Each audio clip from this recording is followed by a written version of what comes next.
Hello everyone, പുതിയൊരു വീഡിയോയിലേക്ക് സ്വാഗതം. G K and current affairs 40 question ചോദിക്കുന്ന കേമാഡിൽ വളരെ ഇമ്പോർട്ടൻ്റ് ഏരിയ ആണ്. അതിൽ മന്ത്ലി റീക്യാപ്പ് സീരീസിൽ ഫെബ്രുവരി മാസത്തിലെ ഒരു വീഡിയോ ആണ് ഇവിടെ നമ്മൾ ചെയ്തിരിക്കുന്നത്. മറ്റു വീഡിയോസുകൾ നമുക്ക് ചാനലിലെ എക്സ്ക്ലൂസീവ് മെമ്പർഷിപ്പ് ഓപ്ഷനിലൂടെ നിങ്ങൾക്ക് അവൈൽ ചെയ്യാൻ പറ്റുന്നതാണ്. ഫെബ്രുവരി മാസത്തിൽ സംഭവിച്ച ചില പ്രധാനപ്പെട്ട കാര്യങ്ങൾ, ചോദിക്കാൻ ചാൻസ് ഉള്ള ചില കാര്യങ്ങളൊക്കെ ഒന്ന് വളരെ ബ്രീഫായിട്ട് നമ്മൾ പറയാൻ ശ്രമിക്കുകയാണ്. സാധാരണ ജി കെ ആൻഡ് കറണ്ട് അഫയേഴ്സിൽ വരുന്ന ഒരു ഏരിയാസ് ഇത്രയൊക്കെ തന്നെയാണ്. കറണ്ട് അഫയേഴ്സ് ബേസ് ചെയ്ത് കുറച്ചുകൂടി പ്രിപ്പയർ ചെയ്യുകയാണെങ്കിൽ നമുക്ക് കുറച്ചുകൂടി സ്കോർ ചെയ്യാനായിട്ടുള്ള പോസിബിലിറ്റി ഉണ്ട്. ജി കെ കുറേയും കൂടെ ബ്രോഡർ ആയിട്ടുള്ള ഏരിയ ആയിട്ട് നമുക്ക് കണ്ടുവരും. നൗ സബ്സ്ക്രൈബ് ചെയ്തിട്ടുണ്ട് എല്ലാവരും, സബ്സ്ക്രൈബ് ചെയ്തിട്ടുണ്ടെന്ന് വിചാരിക്കുന്നു. നോട്ടിഫിക്കേഷൻ ഓൺ ചെയ്ത് വെച്ചാൽ പെട്ടെന്ന് തന്നെ നിങ്ങൾക്ക് അപ്ലോഡ് ചെയ്യുമ്പോൾ വീഡിയോസ് അസ് ചെയ്യാനായിട്ട് പറ്റും.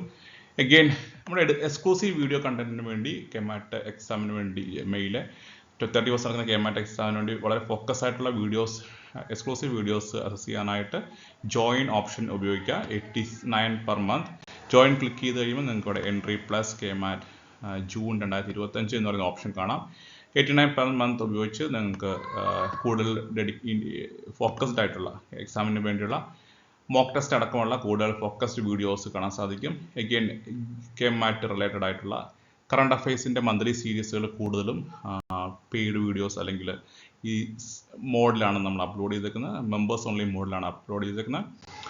ജസ്റ്റ് ലൈക്ക് നിങ്ങൾക്ക് കാണാൻ സാധിക്കുന്ന പോലെ തന്നെ മാർച്ചിലെ വീഡിയോസ് അതെല്ലാം മെമ്പേഴ്സ് എക്സ്ക്ലൂസീവ് വീഡിയോസുകളാണ്. അഗെയിൻ പ്രീവിയസ് ഇയർ നടന്ന കെമാറ്റ് എക്സാമിൻ്റെ ഡീറ്റെയിൽഡ് ആയിട്ടുള്ള സൊല്യൂഷൻസ് പലതും നിങ്ങൾക്ക് ഇവിടെ കാണാൻ സാധിക്കും. സോ ഇതെല്ലാം മെമ്പേഴ്സ് ഓൺലി ഓപ്ഷനിൽ കിട്ടുന്ന ഫെസിലിറ്റീസാണ്. അഗെയിൻ ഓഗസ്റ്റ് മാസം മുതലുള്ള monthly recap videos members only content ആയിട്ട് നിങ്ങൾക്ക് അസസ് ചെയ്യാം. സോ ഇൻട്രസ്റ്റ് ഉള്ള ആൾക്കാർക്ക് 89 പെർ മന്ത് എന്നുള്ള ഓപ്ഷൻ എടുക്കാം. നിങ്ങൾക്ക് ഒരു മാസത്തിന് ശേഷം കണ്ടിന്യൂ ചെയ്യാൻ താല്പര്യമില്ലെങ്കിൽ ക്യാൻസൽ ചെയ്യണമെന്ന് മാത്രം. ഓട്ടോ റിന്യൂവൽ ഓപ്ഷനാണ് എന്നുള്ളത് മറന്നു പോകരുത്. നമ്മുടെ ഇന്നത്തെ വീഡിയോയിലേക്ക് വരുവാണെങ്കിൽ first question, which Institute has launched India's first cancer genome-based database to help research on the disease? So IIT Madras ആണ് കറക്റ്റ് ആൻസർ. ഈ ചോദ്യങ്ങളൊക്കെ ഒന്ന് നോക്കി പോവുക. ചിലപ്പോൾ നമുക്ക് ഓപ്ഷൻസ് കാണാം, ഇതൊക്കെ കറക്റ്റായിട്ട് റീക്കളായിട്ട് ഇത് ആൻസർ ചെയ്യാൻ പറ്റുമായിരിക്കും. Which institute? So IIT Madras. Navik has been developed by which space organization? So right answer is ISRO. Navigation with Indian Constellations, ISRO ആണ് ഇത് ഡെവലപ്പ് ചെയ്തത്. Which country hosted first ever African Urban Heat Summit in February 2025? Sierra Leone. So that is the correct answer. Sierra Leone, that's the correct answer. African country ആണ്. Heat Summit, Urban Heat Summit.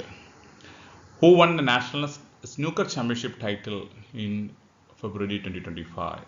Pankaj Advani. Snooker, ഓർത്തിരിക്കുക, snooker title. Now ചോദിക്കാൻ ഒരുപാട് chance ഉള്ളൊരു question ആണ്. What is the rank of India in world bank logistics performance index? LPI, logistics performance index എന്ന index ഉണ്ട്. നിരവധിയായിട്ടുള്ള ഇൻഡെക്സുകൾ നമുക്ക് പരിചയമുണ്ട്. Corruption index, again innovation index, അങ്ങനെ പല ഇൻഡെക്സുകളുണ്ട് ഗ്ലോബലി നടക്കുന്ന പല ഏജൻസികൾ കണ്ടക്ട് ചെയ്യുന്നത്. അതുതന്നെ വേൾഡ് ബാങ്ക് റാങ്ക് ചെയ്യുന്നൊരു ഇമ്പോർട്ടൻ്റ് ആയിട്ടുള്ള ഇൻഡെക്സ് ആണ്, അല്ലെങ്കിൽ ഒരു റാങ്കിങ് ആണ് ലോജിസ്റ്റിക്സ് പെർഫോമൻസ് ഇൻഡെക്സ്. അതിൽ ഇന്ത്യയുടെ റാങ്ക് അപ്പോൾ ഈ 2023 പെർഫോമൻസ് റാങ്കാണ് ഇപ്പം ഈ ഒരു 2025 വന്നിട്ടുള്ള. ഇന്ത്യയുടെ റാങ്ക് 22nd ആണ്. അപ്പോൾ ഇവിടെ ഫസ്റ്റ് കിട്ടിയ രാജ്യം ഏതാണെന്ന് ചോദിക്കാൻ ചാൻസ് ഉണ്ട്. അപ്പം സിംഗപ്പൂരാണ് ഫസ്റ്റ് വന്നിട്ടുള്ള. സെക്കൻഡ് വന്നിട്ടുള്ള രാജ്യം ഫിൻലാൻഡാണ്. അപ്പം ഇന്ത്യ 22nd ആണ്, സിംഗപ്പൂർ ഫസ്റ്റ് ആണ് എന്ന് ഓർത്തിരിക്കുക. Logistics performance index. നൗ നല്ല ചാൻസ് ഉള്ള മറ്റൊരു ക്വസ്റ്റ്യൻ ആണ്. എസ്പെഷ്യലി സെൻട്രൽ ഗവൺമെൻറ്റിൻ്റെ കീഴിലുള്ള പല ഇനീഷ്യേറ്റീവ്, ഏതെങ്കിലും സ്റ്റേറ്റ്സ് ഒക്കെ എടുത്ത ഇനീഷ്യേറ്റീവ്സ് ഒക്കെ പലപ്പോഴും മുൻവർഷങ്ങളിൽ ചോദിച്ചു കണ്ടിട്ടുണ്ടാകും. അപ്പോൾ അങ്ങനെ നോക്കുകയാണെങ്കിൽ ഫെബ്രുവരിയിൽ നടന്ന ഹദ് ഖേദ് സ്വസ്ഥ് ഖേദ് എന്ന് പറയുന്ന ഇനീഷ്യേറ്റീവ് ക്യാമ്പയിനിങ്, സോയിൽ ഹെൽത്ത്, മണ്ണിൻ്റെ ഗുണമേന്മ ഇമ്പ്രൂവ് ചെയ്യുന്നതുമായിട്ട് ബന്ധപ്പെട്ടുള്ള ക്യാമ്പയിൻ, അത് ഏത് സംസ്ഥാനമാണ് ഇനീഷ്യേറ്റ് ചെയ്തതെന്നാണ് ചോദ്യം. So that is Haryana. അപ്പോൾ അത് ചോദിക്കാൻ നല്ല ചാൻസ് ഉള്ളൊരു ക്വസ്റ്റ്യൻ ആണ്. പലപ്പോഴും ഇങ്ങനെ സ്റ്റേറ്റ്സിൽ എടുക്കുന്ന ഇനീഷ്യേറ്റീവ്സ് ഒക്കെ മുൻ കെമാറ്റ് എക്സാംസിനൊക്കെ ചോദിച്ചു കണ്ടിട്ടുണ്ട്. സോ ഇതൊരു ടോപ്പ് ക്വസ്റ്റ്യൻ ആയിട്ട്, അല്ലെങ്കിൽ ഹൈ പ്രോബബിലിറ്റി ക്വസ്റ്റ്യൻ ആയിട്ടൊന്ന് നിങ്ങൾ മാർക്ക് ചെയ്ത് പഠിക്കുക. Now where was the chief information officer conference? Chief information ഓഫീസേഴ്സിൻ്റെ കോൺഫറൻസ് കണ്ടക്ട് ചെയ്യപ്പെട്ടത് എവിടെയാണ്? ന്യൂഡൽഹി ഇതും ഇങ്ങനത്തെ കോൺഫറൻസുകൾ ഇവൻറ്റുകളും ഒക്കെ ചോദിക്കാറുമുണ്ട്. അപ്പോൾ ഇതും ഒന്ന് നിങ്ങളുടെ ശ്രദ്ധയിലേക്ക് ഒന്നുകൂടെ നോട്ട് ചെയ്യുക, ഒന്ന് എഴുതി വെച്ച് ശ്രദ്ധിച്ച് അത് പഠിക്കാൻ പറ്റുന്ന ഒരു ഏരിയ ആണ്. Now another question, which institution has launched one man office? Again മറ്റ് പ്രോബിലിറ്റി ചാൻസ് ഉള്ള മറ്റൊരു ക്വസ്റ്റ്യൻ ആണ്. LIC ആണ് correct answer, life insurance corporation. LIC ആണ് കറക്റ്റ് ആൻസർ എന്ന് മറന്നു പോകരുത്, ലൈഫ് ഇൻഷുറൻസ് കോർപ്പറേഷൻ. ഇപ്പോൾ ഇതിൻ്റെ ഒരു എന്താണ് ബ്രീഫിംഗ് എന്നുള്ളതും ഇവിടെ കൊടുത്തിട്ടുണ്ട്. Digital initiative enhance LIC agents efficiency with 24/7 digital service. ഇപ്പോൾ LIC ഏജൻസിൻ്റെ എഫിഷ്യൻസി ഇമ്പ്രൂവ് ചെയ്യാനായിട്ടുള്ള ഒരു പ്രൊജക്റ്റാണ് വൺ മാൻ ഓഫീസ് എന്നുള്ളത്. അപ്പോൾ നേരെ അങ്ങനെയും വേണം ചോദിക്കാം, ആ ഇനീഷ്യേറ്റീവിൻ്റെ പേര് വെച്ച് വേണം ചോദിക്കാം, ഏത് കമ്പനിയാണ് ഇനീഷ്യേറ്റീവ് എടുത്ത്, ഏത് ഇൻസ്റ്റിറ്റ്യൂഷനാണ് ആ ഇനീഷ്യേറ്റീവ് ലോഞ്ച് ചെയ്തതെന്ന് ചോദിക്കാം. അപ്പോൾ പലതരത്തിൽ ചോദിക്കാം. LIC one man office. Again ഇത്തരം കാര്യങ്ങൾ ഒന്ന് ഓർത്തു വെക്കുക, ചാൻസ് ഉള്ളൊരു ക്വസ്റ്റ്യൻ ആണ്. Which country has become second world after China to launch electronic personal license EPL pilots? So India is the right answer here. Right answer is India. Again, who has become the first person with a physical disability to take part in mission to the International Space Station? John McFall. ഇത് നല്ല chance ഉള്ള ഒരു question ആണ്. John മക്ഫാൽ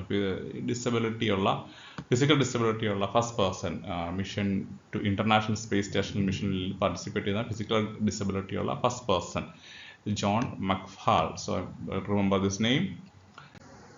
What is the name of mobile application launched by RBI to provide access to economic and financial data? പേര് ഓർത്തിരിക്കാൻ എളുപ്പമുണ്ട്. RBI data. Option കാണുമ്പോൾ തന്നെ നമുക്ക് മാർക്ക് ചെയ്യാം. RBI data, RBI plus data, RBI data. Okay. Now next question, who has appointed Principal Secretary to Prime Minister Narendra Modi? Shaktikant Das. So that is also an important event, അല്ലെങ്കിൽ important appointment in the month of February 2025. So please remember this. What is the primary objective of Swayam Initiative? Swayam Initiative promoting women entrepreneurs, startups and youth in public procurement. അപ്പോൾ നേരെ തിരിച്ചും ചോദിക്കാം, woman ഓണ്ടർപ്രണേഴ്സും startups ഒക്കെ promote ചെയ്യുന്ന ഇനീഷ്യേറ്റീവിൻ്റെ പേരെന്താണ്? സ്വയം initiative. Again ഇത് 6 വർഷം മുമ്പ് തുടങ്ങിയതാണ്. 2019 തുടങ്ങിയതാണ്. അപ്പോൾ 6 years കംപ്ലീറ്റ് ആയിട്ടുണ്ട്. അപ്പോൾ അതിൻ്റെ സെലിബ്രേഷനൊക്കെ ഈ സമയത്തുണ്ടായിരുന്നു. അതുകൊണ്ടാണ് വീണ്ടും അത് ന്യൂസിൽ വന്നത്. സ്വയം ഇനീഷ്യേറ്റീവ് ഓർത്തിരിക്കുക, woman entrepreneurs, startups and youth in public procurement. Then 67th annual Grammy Award ഫെബ്രുവരി മാസത്തിലെ ആദ്യത്തെ വീക്കാണ് അനൗൺസ് ചെയ്തത്. സോ ഹെൻറി ലമാർ അദ്ദേഹമാണ് കൂടുതൽ അവാർഡ് കരസ്ഥമാക്കിയ. നോട്ട് ലൈക്കേഴ്സ് എന്ന ട്രാക്ക് 5 അവാർഡുകൾ കരസ്ഥമാക്കി. Both song of the year, record of the year, again rap song of the year, musical album, ഇങ്ങനെ 5ഓളം അവാർഡുകൾ ഇവർ കരസ്ഥമാക്കുകയുണ്ടായി. Musical video of the year, അങ്ങനെ 5ഓളം അവാർഡുകൾ കരസ്ഥമാക്കുകയുണ്ടായി. So Kendrick Lamar, not like us. അപ്പോൾ ഈ ഒരു പേരുകൾ ഓർത്തിരിക്കാം. അഗൈൻ ബിയോൺസെയുടെ Cowboy Carter album wins the album of the year. അപ്പം ബിയോൺസെയാണ് album of the year win ചെയ്ത്.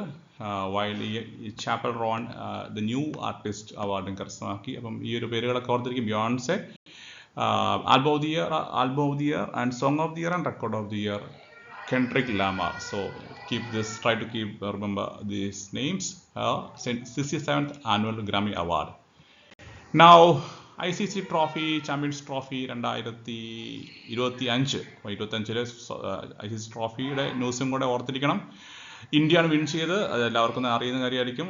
ഇന്ത്യയാണ് വിൻ ചെയ്തത്. അഗെയിൻ ടെക്നിക്കലി ഹോസ്റ്റ് ചെയ്ത് പാകിസ്ഥാനാണെങ്കിലും ഇന്ത്യ പാകിസ്ഥാൻ എന്നുള്ള കോൺഫ്ലിക്റ്റ് കാരണം UAE ആണ് ഇന്ത്യയുടെ മത്സരങ്ങൾ നടന്നത്. അത് നിങ്ങൾക്ക് എല്ലാവർക്കും അറിയാമായിരിക്കും.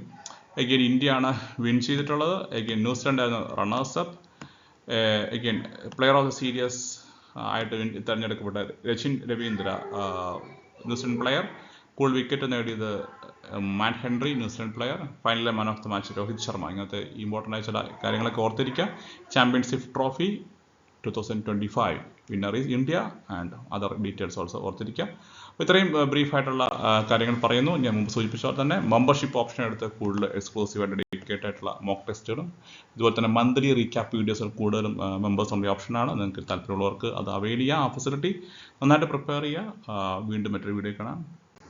Till then, all of you take care. Stay safe. Bye-bye.